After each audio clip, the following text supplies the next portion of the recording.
Please raise your right hand and repeat after me. Ako si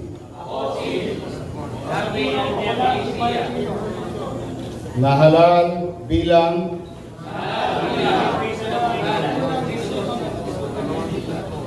ay taimtim na nanunumpa. Natutuparin ko ng buong husay at katapatan sa abot ng aking kakayahan. Ang mga tungkulin ng aking kasalukuyang katungkulan at ng iba pang pagkaraan nito'y gagampanan ko sa ilalim ng Republika ng Pilipinas. Na aking itataguyod at ipagtatanggol sa saligang batas ng Pilipinas.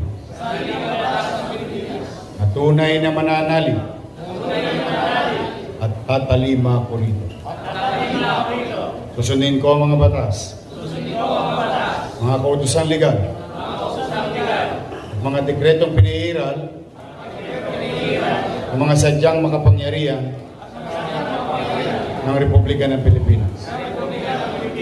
Nakusa akong babalikatin ang pananagutang ito nang walang anumang pasubali o hangaring umiwas. Kasi anawa ko na Diyos. Congratulations.